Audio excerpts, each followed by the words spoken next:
Vamos direto ao ponto. Existe uma verdadeira disputa global acontecendo agora mesmo por minerais críticos.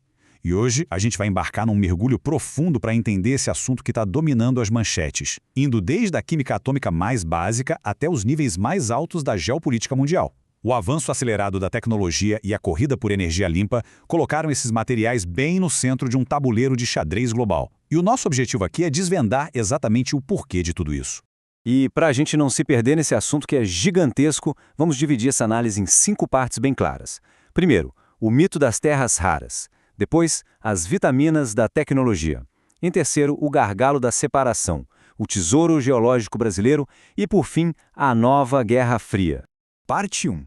O mito das terras raras. Bom, para começar, a gente precisa derrubar um mito logo de cara.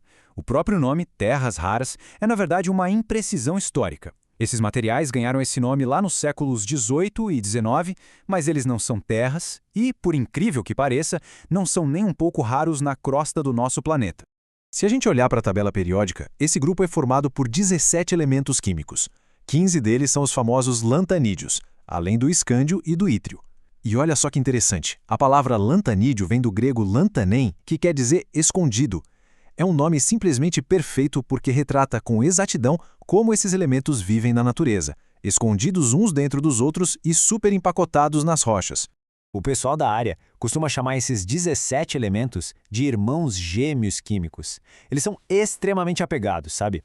Vivem embolados juntos nos minérios e se comportam de um jeito tão, mas tão idêntico que a própria natureza tem uma dificuldade colossal em separar eles. E, como dá para imaginar, se a natureza pena para fazer isso, a indústria também vai enfrentar um desafio absurdo para conseguir isolar cada um. O que nos leva à parte 2, as vitaminas da tecnologia.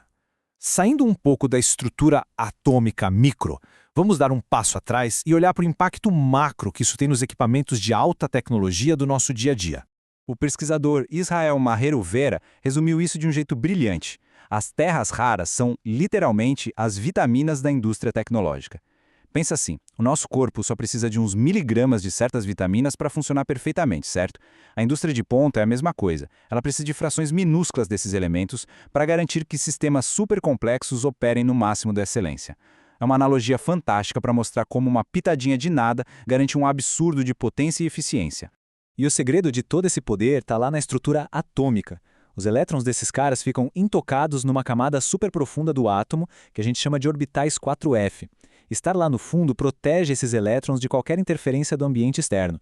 Então, eles conseguem manter o spin, que é como se fosse o giro de um peão, sempre apontado para a mesma direção. É exatamente isso que cria ímãs que são super fortes, termoestáveis e que deixam o ferro comum comendo poeira. E é por isso que as terras raras são absolutamente insubstituíveis no nosso cotidiano. Até existem alguns substitutos mais pesados por aí, mas só as terras raras conseguem fazer com que os aparelhos modernos sejam pequenininhos, superpotentes e sem gastar uma tonelada de energia.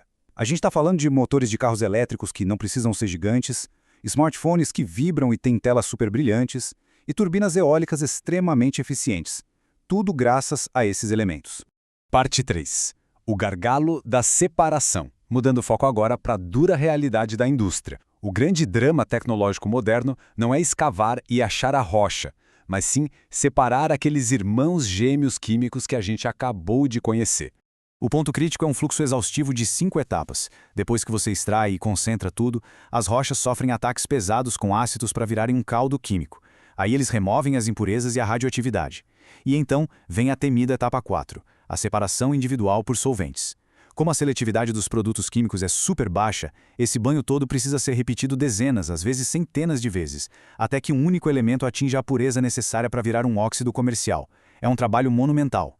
No meio de todo esse processamento, o mercado se divide em 2 mundos: as terras raras leves e as pesadas. As leves, tipo o neodímio, são mais fáceis de achar. Já as pesadas, como o lutécio, são raras e totalmente decisivas para as tecnologias de ponta. A dificuldade extrema de isolar esses elementos de alta performance cria um abismo absurdo no valor de mercado entre eles. Agora, o que é realmente interessante sobre esse ponto é o dinheiro envolvido.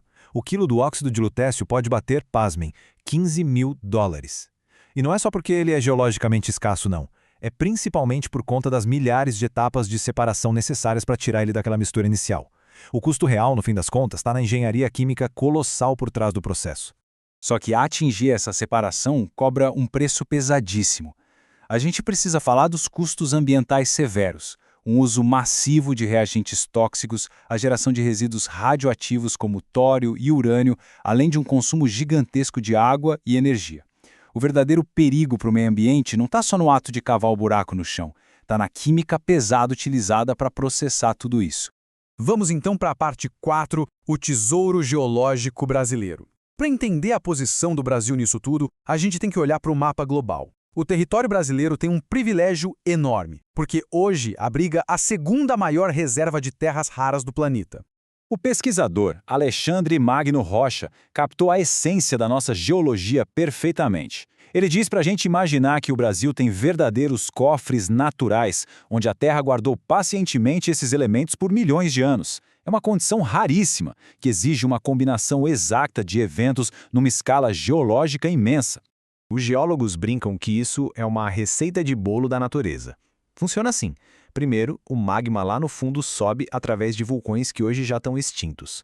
Depois, entra a mágica do nosso clima tropical. Por milhões de anos, o calor e as chuvas atuam sem parar, desgastando e literalmente lavando a rocha comum. E o que sobra? As terras raras, bem resistentes, concentradas e guardadas com segurança no nosso solo. E o resultado dessa receita maravilhosa, temos o Cinturão de Araxá-Catalão, ali entre Minas e Goiás, que é considerado a maior faixa contínua de jazidas pesadas fora da Ásia. E tem mais, recentemente descobriram o potencial das argilas iônicas. Nelas, as terras raras ficam só grudadas na superfície da Terra, como se fosse um ímã fraquinho. Isso deixa a extração bem mais barata usando soluções líquidas. Mas claro, exige um cuidado ambiental extremo, porque o risco de devastar o solo por lixiviação é enorme.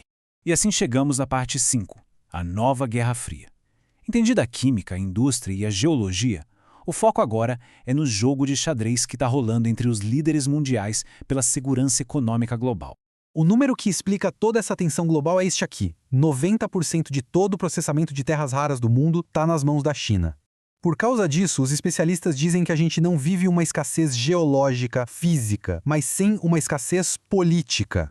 É um monopólio na etapa do refino, que funciona como uma alavanca de controle sobre os componentes tecnológicos fundamentais no mundo todo. E é exatamente aí que fica escancarada a vulnerabilidade econômica de países com reservas gigantes, tipo o Brasil. A gente domina o primeiro passo, que é tirar da terra. Mas faltam os 50 anos de know-how em processamento químico que os chineses já acumularam. Se nada mudar, existe um risco claro de repetir velhos ciclos econômicos, exportar terra bruta a preço de banana e importar tecnologia refinada caríssima. Quando a gente analisa as negociações internacionais recentes, os objetivos de cada lado ficam cristalinos. De um lado, os Estados Unidos querem garantir um acesso rápido a essa matéria-prima e pular a burocracia para proteger a indústria deles. Do outro, a visão do Brasil foca na soberania nacional, a ideia é bater o pé, não ser só um vendedor de terra crua e exigir a transferência de tecnologia para finalmente produzir coisas de alto valor agregado dentro de casa. Para bancar essa postura, a legislação local já está se mexendo. Um ótimo exemplo é o fundo recente de até 5 bilhões de reais criado para a Política Nacional de Minerais Críticos aqui no Brasil. A regra do jogo agora é incentivar parcerias gringas, mas com uma condição irredutível. As empresas de fora precisam trazer e instalar a tecnologia química e industrial aqui no país. O que nos traz a uma reflexão final que é o grande X da questão. Com as cartas todas na mesa nessas negociações de alto nível, será que a gente vai finalmente conseguir quebrar esse ciclo histórico de só exportar produto bruto? Ou vamos de fato transformar essas rochas em verdadeira soberania tecnológica? É uma partida de xadrez global fascinante, e acompanhar os próximos lances vai ser absolutamente crucial para entender o futuro da tecnologia. Muito obrigado por acompanhar essa análise com a gente e até a próxima.